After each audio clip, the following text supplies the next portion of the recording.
Well, sometimes I look back and I just wonder, what were we thinking? What was I thinking? We went for a long, long period of time with no resources. And when I mean no resources, I mean no resources. People told us we were crazy to go all in. You know, is this really going to work? I think some of the most beautiful things can emerge through trial and through difficult times. I had been a physician for a long period of time, and I'd had a patient who came to see me, and they would ask me, Dr. Hill, what do you think about the essential oils? And I made the mistake one time of saying, I think that's one of the craziest things I've ever heard. She looked me right in the eye and she said, I am so disappointed to hear that, because that's done more for me than you or any of your colleagues or anyone has ever done for me. And it intrigued me. And over time, I became more intrigued. I became involved with essential oils. And now for the last several decades, this is all that I have focused on and all that I have done.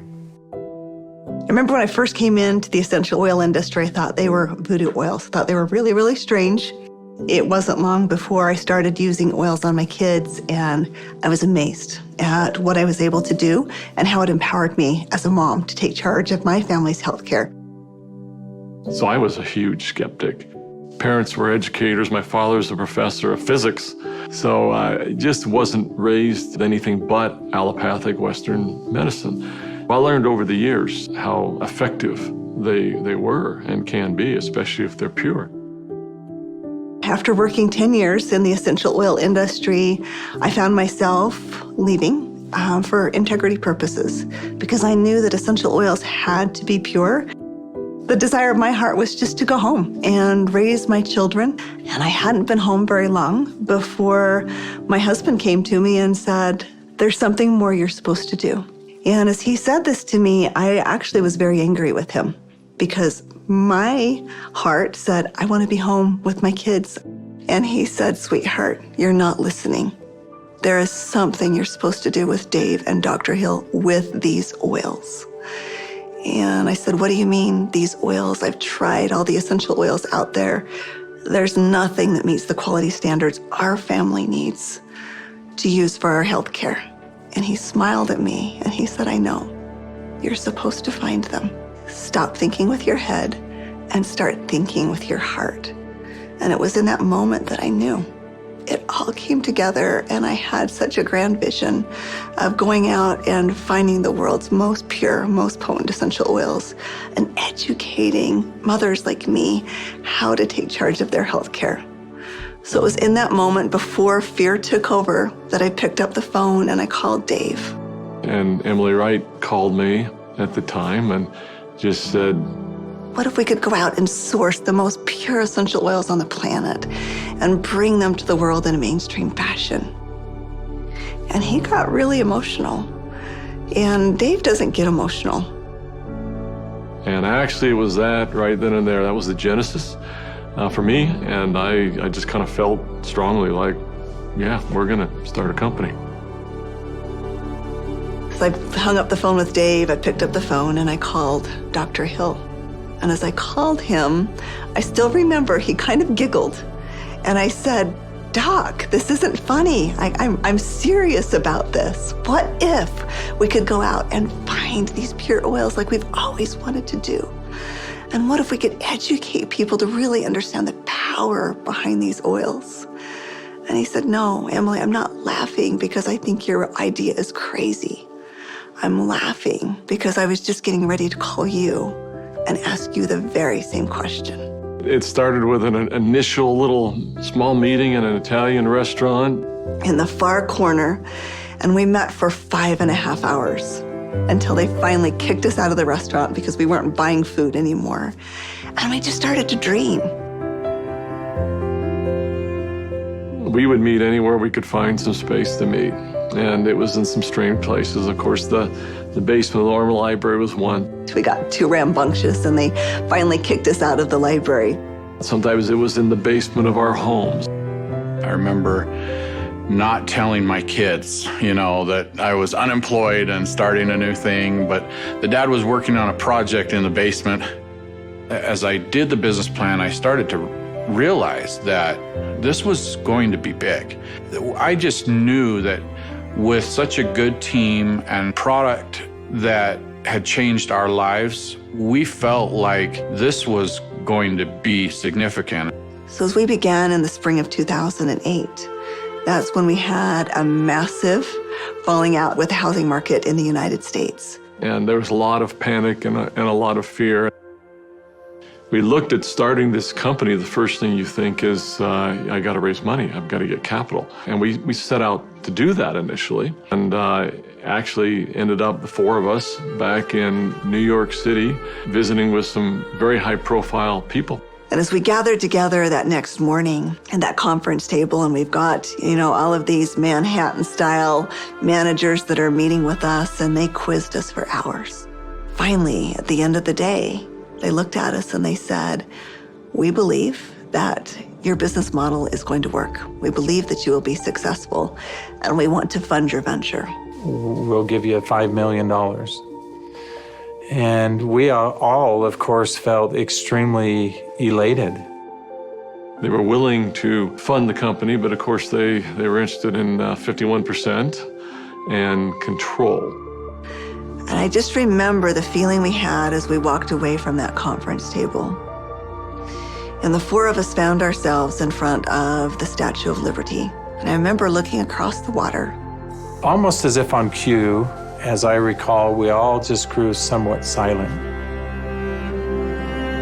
And as we looked out over the water, and I looked at the Statue of Liberty, what rung true to me is we're doing this to give people freedom.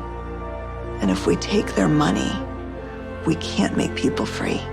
And we can't make this dream that we have a reality, because they'll never allow us to bring the quality of essential oils that we know we have to light. Because they'll be looking for an exit strategy, they'll be looking for a return on their investment, and that can't be part of the equation. I remember standing right next to Dave Sterling, and Dave looked at me and in kind of a somewhat shocking way, he asked me, "How much money do you have, Doc?" And I said, I don't know. And he said, "How much can you pull together?" And I said, "I don't know." And he asked each one of us in succession, and before we left the park that afternoon, we had made the decision that we were unable to take any resources from anybody, and instead, we would all leverage everything we have. We took the equity out of our homes, we cashed out 401ks, we liquidated everything we owned in order for this dream to come to fruition. And so as I expressed this to my wife, I remember very clearly, she just looked at me and said, "Well, I trust you. You'll take care of us, and we'll be fine." And we had family members even come to us to say, "You're foolish. Your family is going to be homeless." So we went all in, everything. We didn't hold anything back. We thought it would be for just a couple of months that we went without any income, but it was 13 months. Those final months, we're eating almonds and yogurt and telling our kids they can't go to dance practice and they can't play sports because we don't have enough money. But having that belief that it was all going to be worth it. And I remember a day that we had $5,000 left in our account. $5,000 because we had just put together this big oil order. And we didn't know how we were going to make payroll. We didn't know how we were going to make commissions. And just to see how doors open every single time, as long as we continued to step forward, that doors open. People ask me sometimes, how are you guys able to do what you did? And, but everybody rolled their sleeves up and we did every job. We did this job, this job, this job. I was supposed to go out and find these precious oils. So as I started calling people, every single person would say, "Of course, our oils are 100% pure." And that's when I realized almost all essential oils that are sold out there are sold through brokers. These brokers were very smart people, often having very sophisticated labs, and the oils were almost always changed. Most were not pure, most were synthetically created. I had probably 100+ different samples that had been sent to my home. And every time we would meet, Dave, Dr. Hill would say, Emily, have you found the oils yet? I'd have to say, not yet. Like, are we going down the right path? Is this really what we're supposed to do? And I remember one beautiful day, I opened up my doorstep and 5 oils showed up all on the same day. It was frankincense, lavender, tea tree, lemon, and peppermint. As I smelled these bottles, I called up Dave and I called up Dr. Hill and I said, I found the oils. They said, don't you dare open them until we're all together. We knew that these oils were absolutely pure, and it gave us just enough confidence, just enough faith to continue stepping forward. I remember that first discussion we had. We talked about the culture of the company. What type of soul do we want doTERRA to have? And we realized that these oils are experiential. And we realized it had to be a person-to-person model. We had to bring people together. We've got to have a culture of giving back. We have to have a culture of caring. Locking arms with the people who are putting the seeds in the ground, who are harvesting these products. It's making sure that their needs are met. As I look back on it today with doTERRA, it's overwhelming to me to see the impact it is around the world.